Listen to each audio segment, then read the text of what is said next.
enough. That was good enough. Hey, Mark, how are you? I am doing great, Sam. How about yourself? Yeah, I couldn't be any better unless there were three of me. Listener, I Unless just you pointed what? to my gingerbread cutouts on the wall.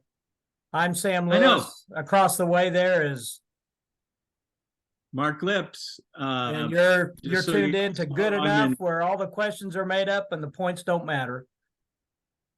Yeah. Mark, I got a little So- surprise for you today. I got a surprise for you. You ready for it? Yeah. Because you're going to be so I'm peanut ready. butter and jealous. Listener, what you don't see is that Sam has a wonderful new background with the Good Enough logo. Oh, look at that. Wow.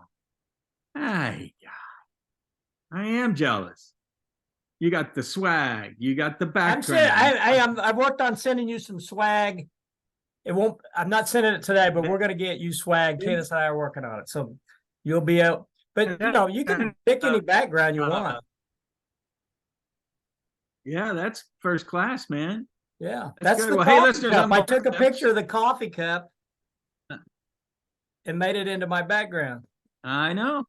I figured that's what that was. All right. Yeah. So how's so your big my day? internet is a little funky.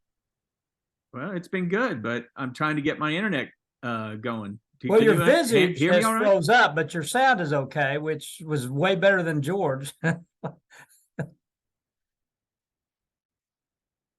Uh-oh.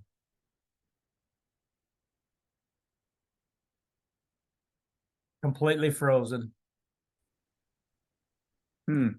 Interesting. Well, I'm waiting. I'm on the hotspot right now. So when you're up here in rural Northern California, these are the things you run into. Your internet all of a sudden going out. But then again, I remember living at the beach, the internet going out too. So Well, you've been on the hotspot before, haven't you? I don't know. I mean, I've been in the hot seat. Oh, but- I'm sorry, I got that confused. Yeah. Yeah, hot seat. Okay, got it. Anyway, we're brought to you by the Ripe Choice Farm and Catering up here in Northern California. Full service catering. We've got an event space. We'd love for you to come and visit us and spend the night in our Airbnb. Also by our newsletter, comes out every Friday, last 45 years. 25 years, feels like 45. They didn't Happy even have Friday the Night. internet 45 years ago. That's how old we are. Well, no, I started doing this where it went out by WinFax. Remember WinFax? My newsletter went out WinFax. I don't know what that is. It was faxed to you. Oh, but that's not the internet. Well, I know I that. use a Now, telephone. That's yeah, telephone yeah. wires. I'm talking internet. Now I send it out the internet. Thank goodness. I'm saying when I started out Yeah. 25 plus years ago, Oh, I got you. I see. that's how you got it. Are you still doing faxes? No, I'm not. Are you guys? I never could do faxes, so I guess I'm okay. I was never good at faxes, but on this side of the Well, country, no, I mean, we're out here in the middle of a cornfield in Bloomington, Illinois, and this part of the broadcast is brought to you by Pride Staff, an all-service staffing agency, temp to hire, direct hire, headhunting services, and some HR consulting. And also by Sammy Substack, which is producer of Finally Friday Philosophy, which comes out every Friday with philosophy and humor and anything I can plagiarize off of Mark. So, yeah.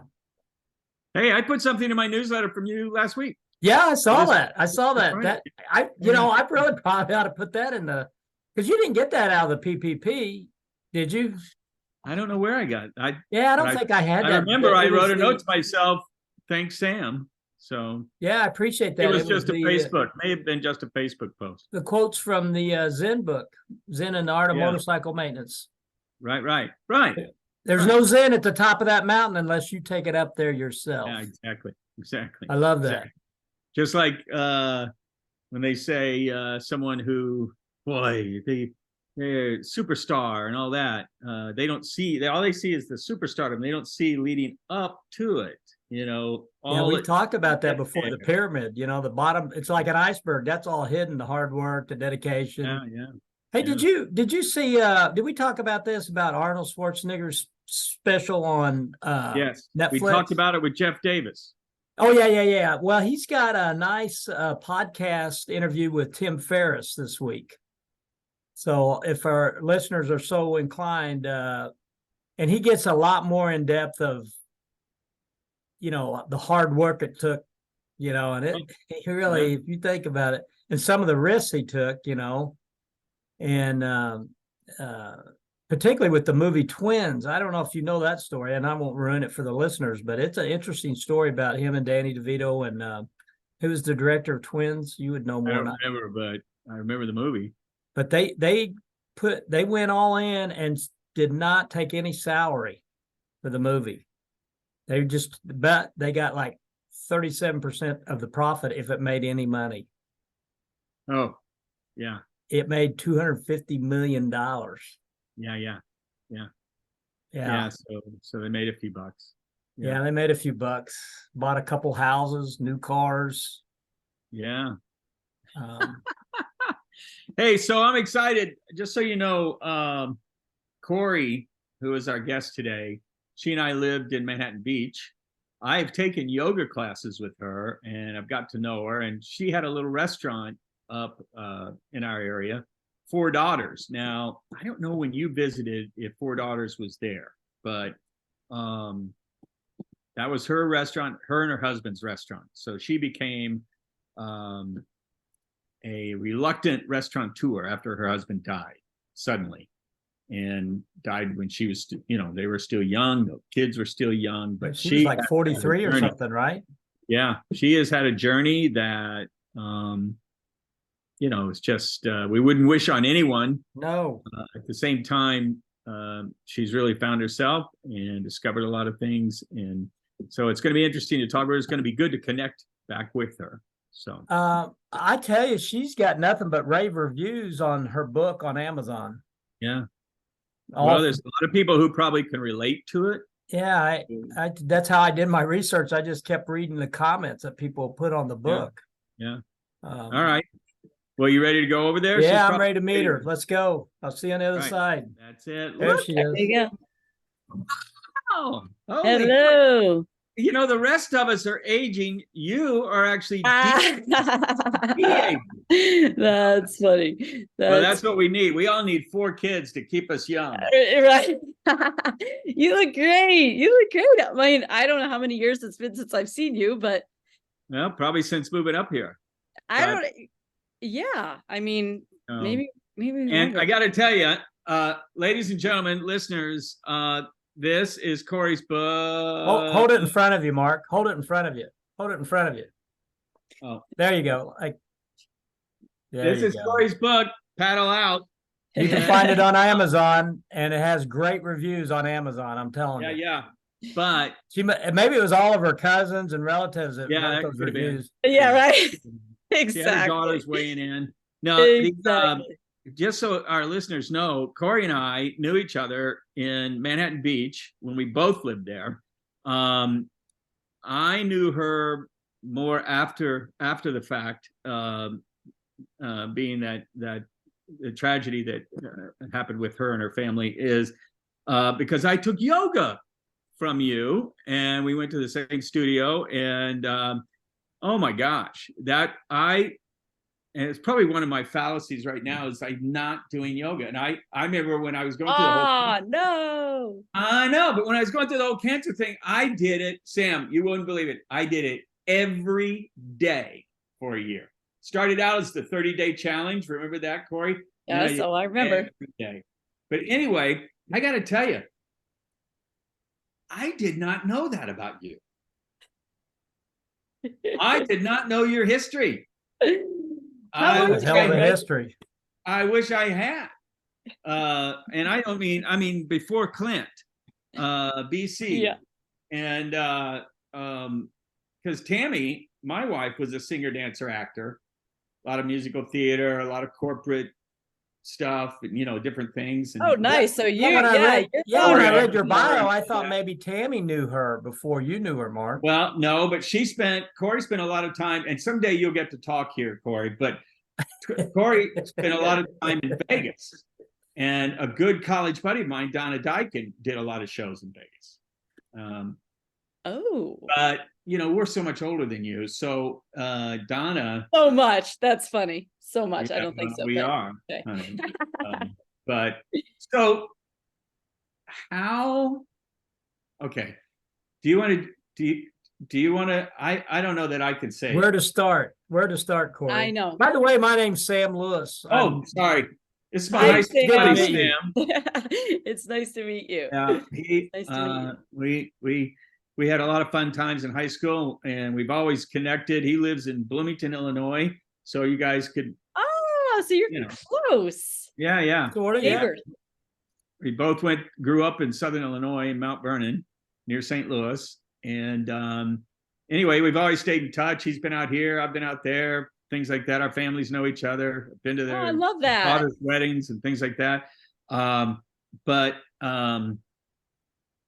we've reconnected with this podcast now, so we actually see each other every week. Okay, all right. So when are you gonna make the trip to the Midwest? Yeah. Well, let's start there. You're in Toledo now. I am. I'm in Toledo after been here 3 years now, and I moved away 35 years ago, right after I graduated from high school in '89, and I was like, see ya, I'm not coming back. And so I was gone. Well, Toledo. Toledo's known for being, actually, that is because when I was in television, that Toledo is known for being the test city for all things commercial. In other words, I mean, it used to be if it would play in Peoria, you know, Toledo has a lot of fast food restaurants that are trying, new ones that are trying. And anyway, a lot of things are tried out. Right. Okay. So why back to Toledo? Well, that's what's funny is because I've kind of learned now that my plan isn't always the plan, the way things are meant to go. I've learned to just kind of relax and surrender to a lot of things, probably that I learned over, since Clint died and even probably a little before that, things don't always go the way I planned. And there's a long story kind of leading up to that, but I basically sent one of my daughters, I have 4 daughters. So I sent my third, so from the oldest down here, basically on a threat. I sent her home to live with my mother just for a little while because I was not liking where things were going for a little while. I mean, it's hard to raise teenagers, especially as a single parent, where I was and things like that. So by the third one, I'm like, okay, I'm not going through this. I'm just going to send you back there for a little while and we'll see how it goes. Well, she came back, and this was in 2020, came back to California and said, okay, I'm done here. I want to go live with Mimi, my mother. And I'm like, wait a minute. I wasn't expecting that like totally back. That was like what's the word I'm looking for? Like that. Well, it wasn't my plan. I'm like, wait, slap in the face. Stay? That wasn't supposed to be the end result. Right. You were supposed to okay, I'm back. I'm going to so behave now. Don't send me to Toledo. Right. Instead, so anyway, I want to live in Toledo. Exactly. So, well, all of a sudden I'm like, oh my gosh, it was right before, let's see, March 2020, all that kind of started happening. Gosh. So things were not looking good anyway. And she's a big soccer, player and stuff. And so I'm like, okay, I got my mom guardianship. I mean, I want to do the right thing as a parent. I was not ready to, let her go, but I'm like, if this is what's going to work, I mean, I got to keep this all intact, then that's what's going to happen. So sent her back here. And probably that was in, like July and August, and school started. My kids are all still online school. She's back here at Ottawa Halls High School, and she's playing soccer. She made it on the varsity as a freshman. I mean, I come back to visit her, and literally I'm sitting in the stands going, no, absolutely. I know what's got to happen here. And I was fighting it in my mind, like, this is the way it's going to happen. Like it took her to like make this decision. And there were many things that were kind of, like in my home in Manhattan Beach. I mean, there were many things. The walls were closing in. I was still in the same house that I was in with my husband, with their father. I mean, you can only move on so much when you still are surrounded by all of that. Right. So I basically flew back to California and talked to my other daughters. And I'm like, guys, I think this has got to happen. And can we back up 1 second though? Because yes. our listeners don't have the background about Clint and some of the other stuff. And I think that kind of sets this story up that you're telling here about moving. So what can we just get our listeners up to date here? For sure.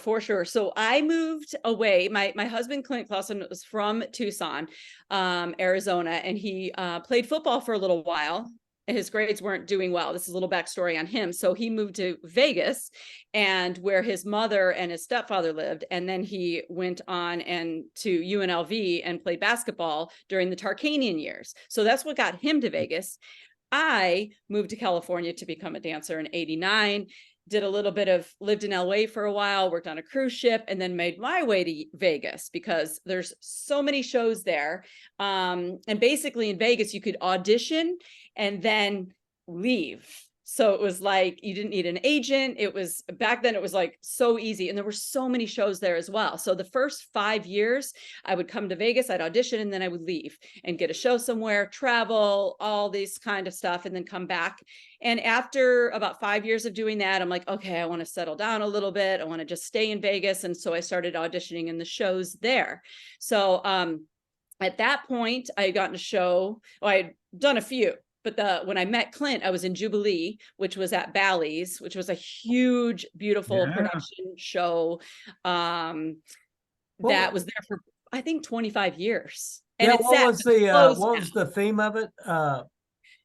So Jubilee's, there was 4 different themes. Basically, there was this like a whole act that was around the Titanic. There was a whole act around Samson and Delilah. There was a whole opening act. I mean, it was absolutely beautiful. I mean, the costumes, the choreography, it was old style. I mean, I can't even say enough about it. And it's sad that it's closed because it was the only one left, like the old style Vegas shows in Vegas. So it closed now. But that's where I was when I met Clint. And I think, which I thought was interesting, is you thought in meeting Clint, and here, ladies and gentlemen, if you look at this beautiful girl, she thought she was playing out of her league. you said, didn't you? You said, he's everything I always wanted, but never thought I would get. I mean, I was not homecoming queen. I was not president of my class. I wasn't even that popular. I was, it was. Neither was Sam. All of that. Sam. I was never homecoming queen. Yeah. I ran a couple times, but anyway. You met Clint. So you met Clint then? Yeah. So when I was in Jubilee, and it was, probably, I'd only been in the show for a couple of months, and I was out with some friends, and he was out with some friends who knew each other. So they kind of connected us, and we started talking. And that was basically our third date, was him coming to the show. So and then I love it because I grew up with Tammy in her early years, when we were dating and then later when we were married and all that. But when she was a singer, dancer, actress, I mean, if you're on stage, you have to project to that last row so that you have depth in your face and all that. But if you see these girls off stage, you're going, holy cow. Let's bring it down. Exactly. I mean, the makeup, the lashes, the lips, I mean, it's crazy. And a funny story about that is, and I think I mentioned this in the book, is I was actually working, there was a show called Viva Las Vegas at the Stratosphere Tower. He was managing a restaurant called Roxy's at the same time. So we'd all, everybody would go in the cafeteria and I'd be with the dancers and we'd all have our makeup on. And he used to sit there and he would tell me later, he's like, yeah, I used to wonder what jerks these guys date. You and say that in the book. You say that in the book. Yes. It's like, I'm like, well, you got your answer. See, that was okay. So fast forward, because we're on limited time here. Yes, we are. Okay. Fast forward. We're too cheap to buy the expanded version. Wait, listen to this, Sam. Fast forward to, so they hit it off, right, listeners? These guys are doing it great. They're both athletes. I mean, you can't be a dancer and a singer and all that and not be an athlete. He, of course, is an athlete in the traditional sense. But then are we talking about you challenge him, or he challenges you at the triathlon?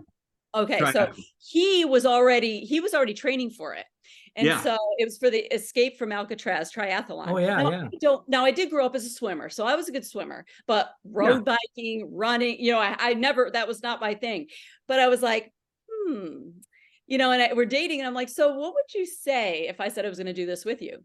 And he'd like, well, I'd be so impressed that I probably proposed to you at the finish line. And I'm like, game on. We were literally 2 months away from doing this. Wow. And so I went and I found this cheap bike and I started running and I started swimming with him and things like that. And we ended up doing the Escape from Alcatraz triathlon together. And he only beat me by 20 minutes, which isn't bad in the grand scheme of things. Well, were you out of the water first? Yes, I was out of the water. That was my problem with triathlons. All these good swimmers beat the crap. It's fast on the bike, okay on the run. But swimmers had 10-mile head start. And the thing is I didn't know I was ahead of them until my chain came off my bike on one of the hills in San Francisco. And I'm like, oh my God. Oh no. Chain back on. So I'm, upside down trying to figure it out. And he's like, hey, do you need some help, baby? And I'm like, it was like my head spin around like in The Exorcist. Yeah. And like, you were behind? I was in front of him. That's awesome. That's sweet. Finished it, but and he was waiting there. He was waiting there. He did not propose, but I know. But I was like, it wasn't one of those things. I'm like, it would have been ridiculous. We'd only been dating for 3 months. So I kind of respected that, but I knew deep down that he was going to at one point. So it took another year, a couple months, and then he proposed. That's what we want. We all wanted a badass girlfriend. So yeah, now we're fast forwarding, and he proposes to me on the stage at Jubilee. I mean, it was like blew me away. I had no idea. And then here comes the first baby, the second baby, the third baby, the fourth baby. I don't know if I'm going too fast, but all girls. And I even said to him, and this was the joke, and this all turned around on me one time when I was flying with all 4 of them by myself. I think there were like 6 months, right around a year or year and a half to 2, and so on. And I was in an airport, and this older gentleman was kind of watching me with all the girls and stuff, and we started talking, and I'm like, yeah. I was talking about my husband. I'm like, I don't know what he did in college, but paybacks. And he looks at me and he's like, oh, no. He's like, the paybacks are on you. They're going to love their daddy. And I was like, it was like all of a sudden my whole balloon deflated. And I understood what that meant 100%, because now teenagers, girls and their mothers, it's like, whoa. There's something else going on. We raised 2 daughters, and I'm telling you, it's another thing. I just try to stay out of it because I'm there with a knife at a gunfight, and I've got no business being in.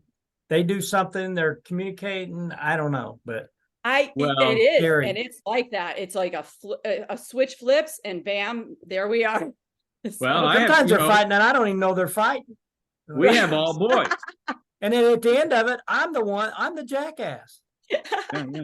Tammy and I have all boys, and I've always told new parents that who, you know, because I always wanted a little girl, and but we weren't going to have another kid, and I always said, you know, having boys was great for her because those boys just love their moms, and I mean, I could be out there sweating away and they'll go, come on, mom, let's take you to dinner. Dad's fine. Come on, we're taking you out, you know, and I wanted the little girl who would just have Isn't me that funny? around her finger, you know. Right, exactly. I mean, I Yeah. know it comes around. It's already coming around, but boy, each one, there's yeah. a couple It years does come there. around, but boy, there's a period there that I'm telling you, Yeah. it's something I don't understand. Yeah, Never did. I can't explain it either. Claim, yeah. So anyway, But- you got these 4 kids, you got this beautiful family. Yes, I mean, everything. I mean, like I said, it just, I don't know. It's what I always wanted. And you'll know from the book, things didn't go that way for me when I was younger. So as a little girl, I mean, this is just my dream. I mean, my dream husband, raising the girls. I got to be a stay-at-home mom. I mean, it was everything. And then by a fluke getting to move to Manhattan Beach, which once again was another dream as a young child. I tell you, you know, we plant these seeds, and if we plant them strong enough and we feel them enough, I do believe that, you know, they do come to fruition. But so moving to Manhattan Beach, I think I lived there for 3 years, pinching myself and envious of all the people who live there. Like, because I couldn't believe, I'm like, wait, would you like take this in? Because you are here. It was perfect, a little family and everything. And not long after we moved there was the economy crash and all this stuff went down, and basically Clint lost his job, and we're like, oh God, what now? Where are we going to move? Where are we going to, we had this great place, we lucked out. And it turns out while we're looking for another place to live, the owners are like, they don't know who we are. They're like, listen, they understand. They're going to take your rent back for a while he goes through this. And I'm thinking, who does that? Like, I mean, it was amazing. So we got to stay there. And that's how Four Daughters Kitchen, my husband's restaurant, he was in the restaurant business. He wanted to open up his own. I mean, it was crazy, but you know, he opened it. It became like a really, really cool, like hangout, El Porto. I mean, it was just, well, now they call it North End, but it was a cool place. And then, you know, fast forward. Been there many times, many times. Oh, I just love hearing that. So now the kids are 6, 8, 10, and 12. And we go on a family vacation, South Carolina, Isle of Palms. I mean, beautiful. And it's funny because right when we got there, I had started a yoga, Elevate Yoga. It was in a CrossFit gym, and, you know, had all these instructors under me. And right when we landed, I got a text that 2 of them were going to leave. And I was like, oh gosh. So I started getting all stressed out, and I got to do this. I got to do this. And my husband, Clint, he's like, walks me outside on the balcony. He's like, look out there, and there's the water, and there's the kids, cousins, they're all playing. He's like, all this stuff is going to be there next week, but like, why don't you just let that go and just enjoy this right here? And that was on a Friday. The very next Friday, and the night before, by the way, funny conversation, we're all talking, we're laughing about the restaurant. I despise the restaurant business, only because I don't have that character. I don't have that makeup to be able to handle everything Right. that he did. And, you know, that it takes, I think, to be a restaurant owner. So You got to have it. hats off It's to anybody genetic. Yes, exactly. And so we were all talking and laughing, and he's like, yeah, he goes, I keep telling her, when is she gonna come in? And I literally sat up in my chair, and I'm like, I want nothing to do with it. That night, 24 hours later, we're all packing, getting ready to go. And I'm like, I've got 4 kids. I'm got to manage it. I got to like stay on top of everything. And he was sitting on, this couch, and he's like, he kept on calling me. He's like, hey, mommy, come sit down, because we call each other mommy and daddy ever since, we had the kids. It was just what we did. And I was just like, oh, I got to do this stuff. And then he said it again, and something grabbed me, and I was like, okay, I'm going to go sit down. And I'm so thankful, because I went and I sat on his lap, and he was basically holding me in his arms. Like, I was laying across him like a parent would hold their child. And then my sister came in and sat down, my brother, and we were talking, we were laughing. And then he looks at me and he's like, "Are you comfortable?"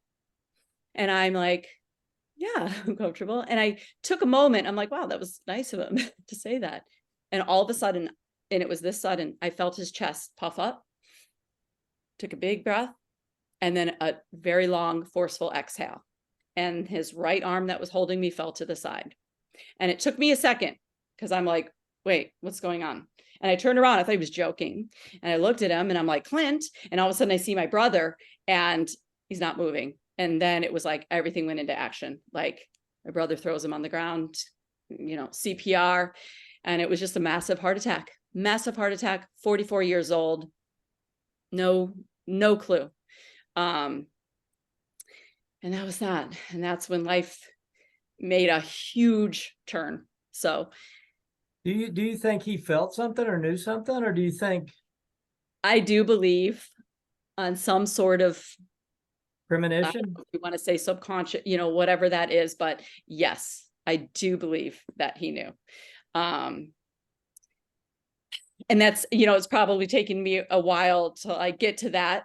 But now I look at all the blessings. I look back at all the blessings, and the fact that I got to be there with him. I mean, that if I would have not come in, that would have been something I would have to live with forever. So yeah, I'm very thankful for that. And so, yeah, it was just going back, and now I'm the, I own this restaurant, and just the craziness that just, it was like a tornado going around my head. I can't even tell you, for, a couple of years, and with these girls and stuff. And so, yeah. Just imagine, I remember in Manhattan Beach thinking about you and going, holy cow, I am overwhelmed with 3 boys and I have a spouse, let alone 4 the emotional things with the girl and no spouse. And holy cow, I mean, that just you should be on. How did you do it? I mean, did you, Kori, have you done TEDx? Was it I have not. I have not. Well, it's coming up in November with Manhattan Beach, but you should, I mean, so many women. I wrote that on a learn from paper you. and put it in my wallet years ago, like something that I wanted to do. So, well, you would be an inspiration.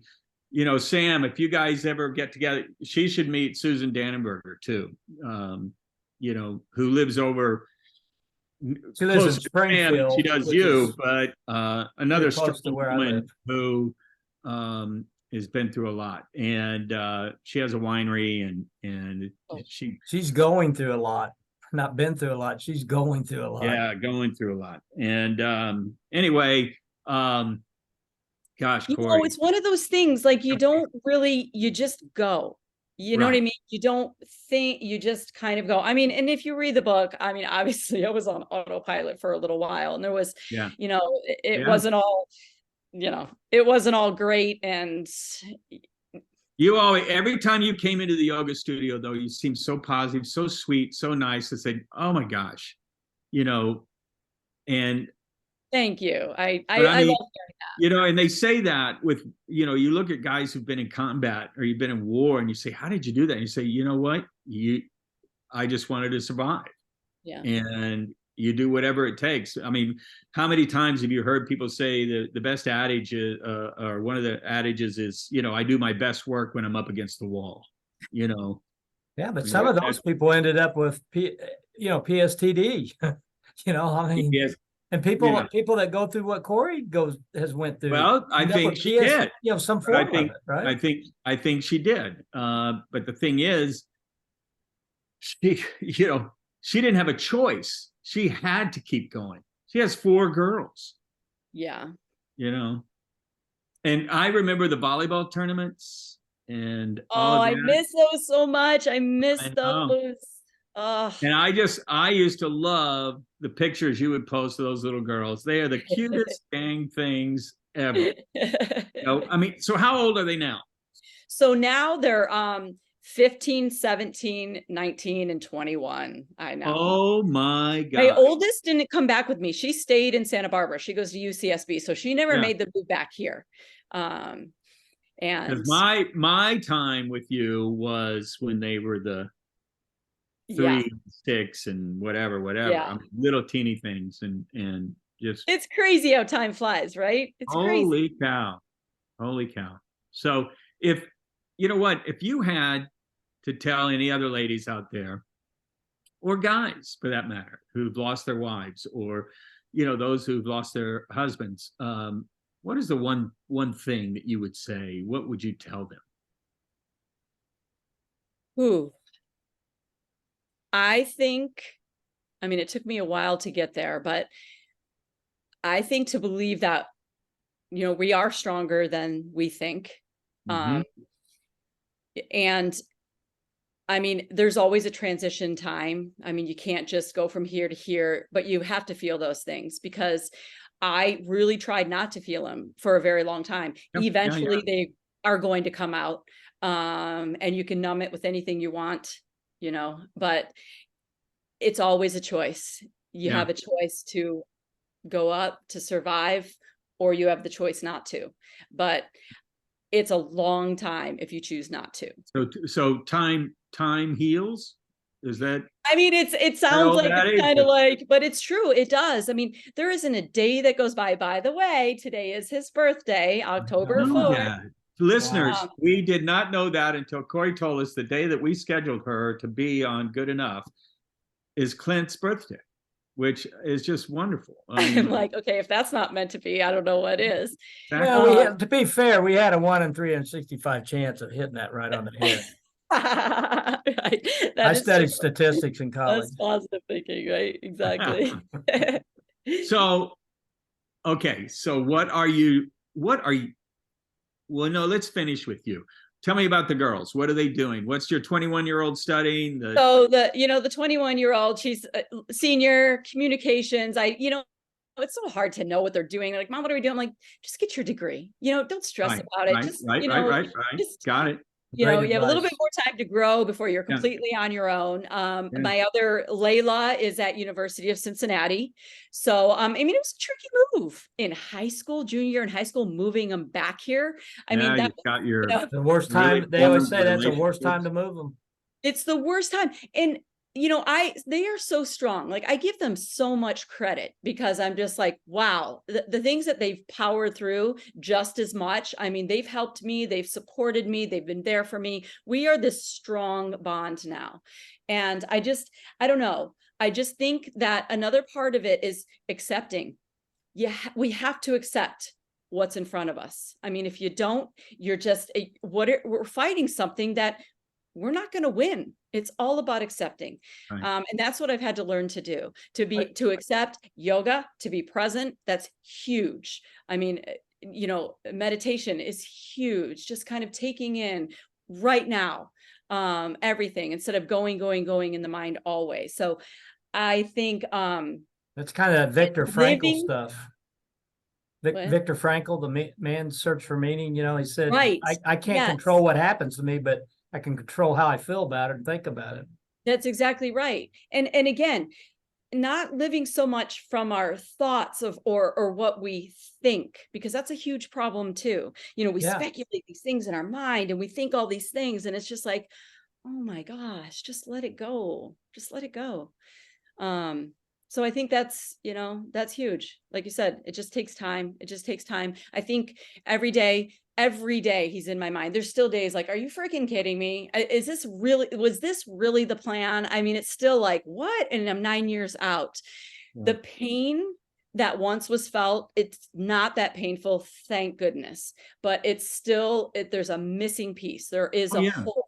But it's not that aching pain like it was. So I'm thankful for that, because that's tough.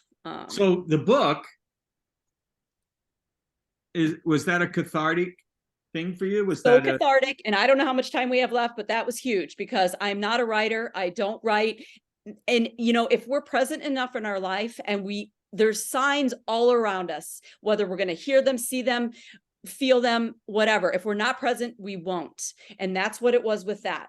I kept on having these little hints, just different things that were telling me to write. I'm like, why would I write? I don't write. It sounds horrible. It sounds hard to do. And finally, I'm like, I can't not. I have to sit down and write. And it's That's how you amazing know. what That's how happened. you know you have to do it. That's exactly.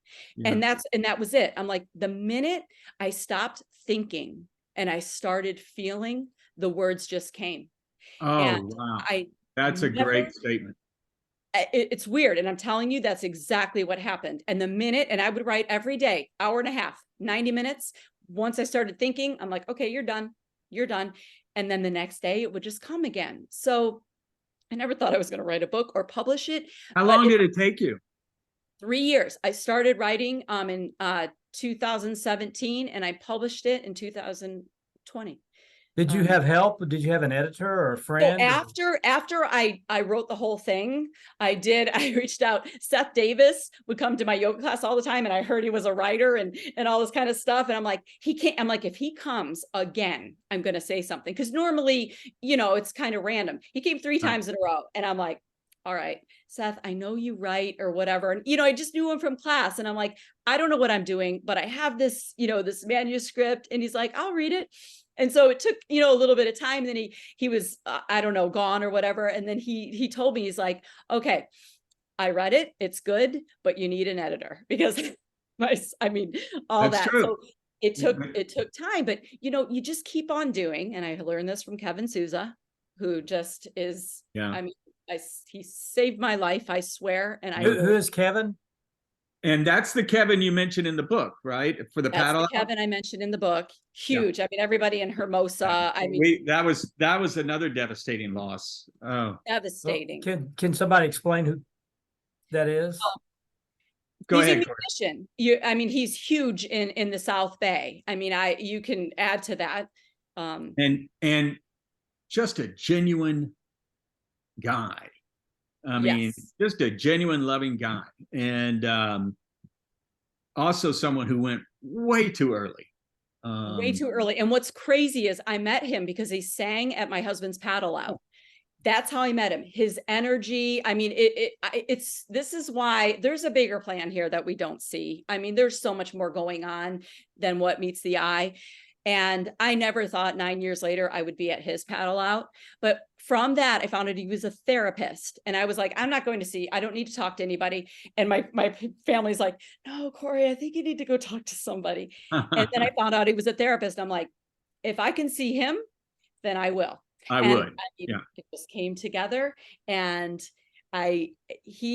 and that's where the book came from. There were so many things through this healing that I thought would just be learning how to live without my husband. But through that, all the stuff that start to surface, not having this person that was basically, he was what I leaned on for everything, my security, just everything.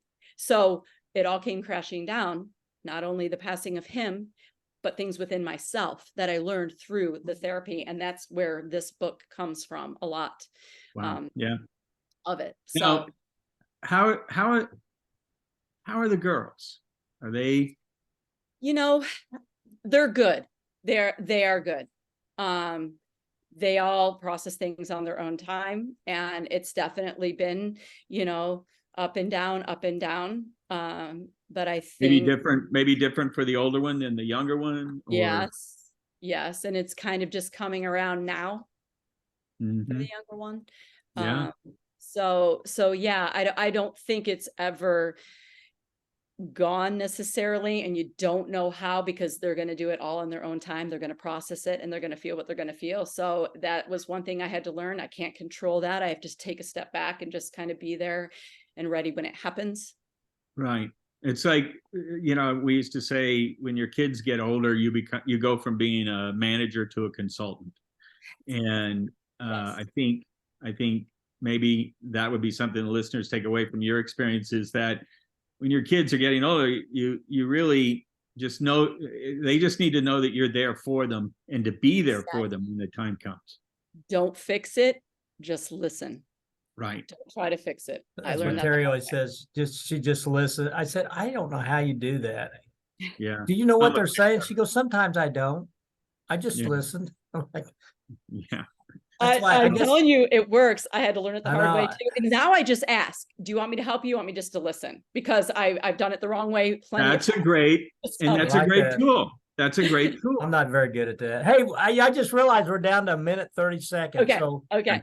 Mark's famous question is, what do you think about AI No. and will it kill us? Yeah. He always Oh my asks gosh, that you at just the, opened up a whole Hey. huge thing here. Right, I know. And that's why Sammy says this, because a lot of times I'll ask somebody, we'll have he somebody. asks it at the try and very get end of the thing. I'm like, we don't have time to find out about AI. But we Yeah. do have time But- right now to say well, thank you so much, her Kori. next book now will be written by AI. That's her story. Right. So all she's got to do is go, let's talk about later on.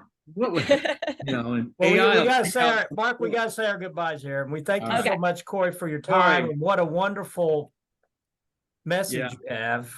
And I encourage everybody to check her book out on Amazon. We'll put a link. It's on to it. Audible Right too. out. It's on Audible too. Audible too. So Audible we'll out. put a link in Audible. our Yeah. podcast. So best Thank wishes you. to you and Such your an family. honor. Such an honor. So nice to meet you, Sam. And good to see you again, Mark. Bye-bye. Thanks. Bye. Good. Good. Good. Enough. As good enough.